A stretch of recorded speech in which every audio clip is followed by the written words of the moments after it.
bahaya di balik kebiasaan duduk sehari-hari. Pernahkah kamu merasa seperti tokoh utama dalam sebuah film? Setiap hari, adegannya berulang. Alarm berdering, lalu kita duduk di tepi ranjang. Sarapan sambil duduk. Berangkat kerja, duduk di kendaraan, tiba di kantor, duduk lagi berjam-jam di depan komputer. Sore hari, perjalanan pulang yang macet, duduk kembali. Akhirnya, sampai di rumah dan kembali duduk untuk sekadar bersantai di depan televisi. Tanpa sadar, kita menjadi pecandu kursi, tanpa tahu bahaya yang mengintai di setiap posisi duduk kita. Berapa lama waktu yang kamu habiskan untuk duduk setiap hari? 5, 8, atau lebih dari 10 jam? Tanpa disadari, duduk terlalu lama adalah silent killer yang bisa memicu berbagai masalah kesehatan.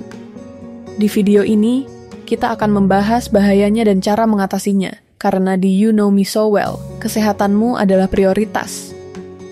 Duduk terlalu lama sudah menjadi bagian tak terpisahkan dari gaya hidup modern.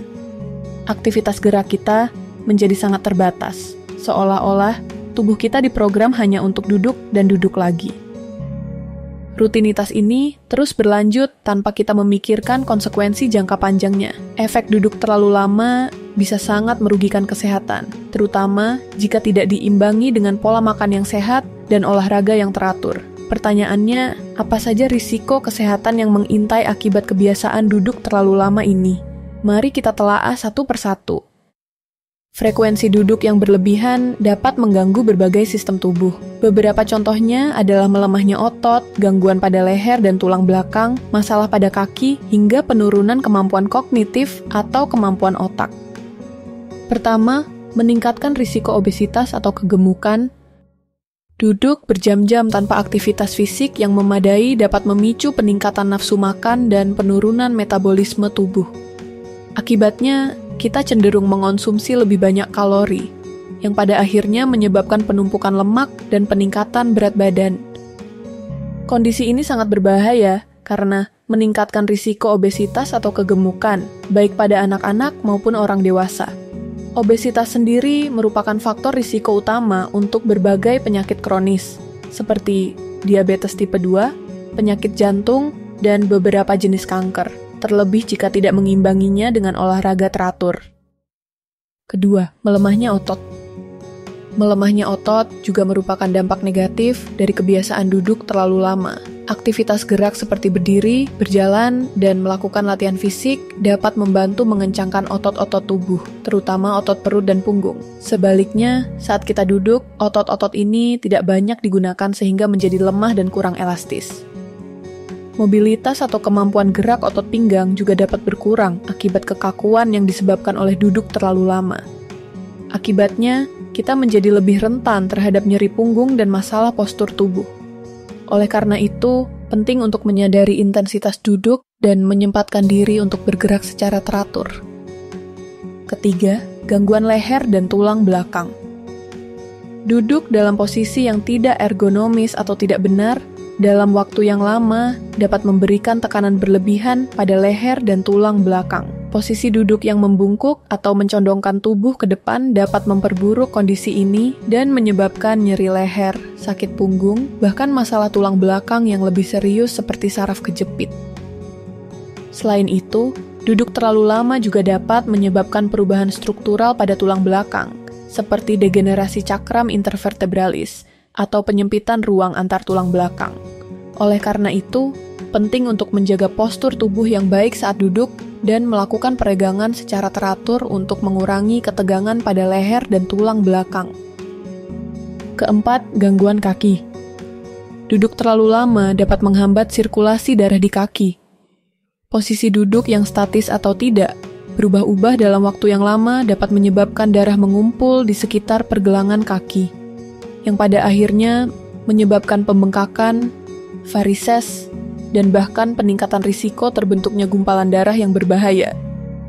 Kurangnya aktivitas fisik saat duduk juga dapat melemahkan otot-otot kaki dan memperlambat aliran darah balik ke jantung. Oleh karena itu, penting untuk secara teratur menggerakkan kaki dan pergelangan kaki, serta melakukan peregangan ringan untuk meningkatkan sirkulasi darah. Kelima, penurunan kemampuan otak atau fungsi kognitif. Saat kita duduk terlalu lama, aliran darah dan pasokan oksigen ke otak dapat berkurang. Otak membutuhkan pasokan oksigen dan nutrisi yang cukup untuk berfungsi secara optimal. Ketika pasokan ini berkurang, kemampuan kognitif seperti konsentrasi, memori, dan kemampuan belajar dapat terganggu. Selain itu, penelitian juga menunjukkan bahwa duduk terlalu lama dapat meningkatkan risiko demensia atau penurunan daya ingat dan penyakit Alzheimer di kemudian hari.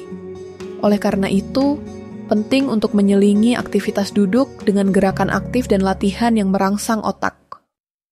Lalu, bagaimana cara mengatasi kebiasaan duduk terlalu lama? Jika Anda termasuk orang yang pekerjaannya menuntut untuk duduk dalam waktu yang lama, jangan khawatir, ada beberapa strategi yang bisa Anda terapkan untuk mengurangi risiko kesehatan akibat duduk terlalu lama.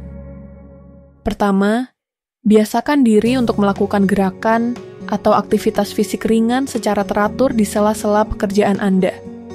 Misalnya, setiap beberapa jam, beranjaklah dari tempat duduk untuk pergi ke kamar kecil, mengambil minum, atau sekadar berjalan-jalan di sekitar kantor untuk berinteraksi dengan rekan kerja. Kedua, manfaatkan tangga daripada lift untuk meningkatkan intensitas gerak Anda.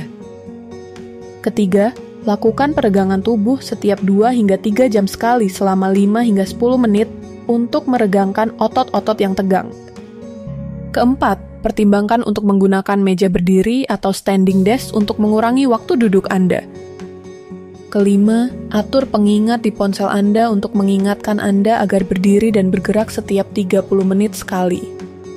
Jika Anda mengalami keluhan atau gejala yang berkaitan dengan duduk terlalu lama, jangan ragu untuk berkonsultasi dengan dokter untuk mendapatkan diagnosis dan penanganan yang tepat.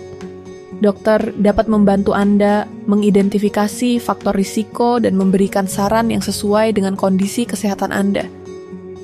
Dengan kesadaran dan tindakan yang tepat, kita bisa mengubah kebiasaan duduk yang merugikan menjadi gaya hidup yang lebih sehat dan produktif. Seperti tokoh utama yang akhirnya menyadari bahwa kebahagiaan sejati terletak pada kesehatan dan keseimbangan hidup. Jangan biarkan dirimu menjadi korban dari drama kursi. Mari bangkit, bergerak, dan rebut kembali kesehatanmu. Semoga informasi ini bermanfaat dan dapat menjadi motivasi bagi Anda untuk lebih peduli terhadap kesehatan. Jangan lupa untuk like video ini, tinggalkan komentar, dan yang terpenting, subscribe ke channel You Know Me So Well untuk mendapatkan informasi kesehatan menarik lainnya. Karena di You Know Me So Well, kami selalu ada untukmu. Sampai jumpa di video selanjutnya.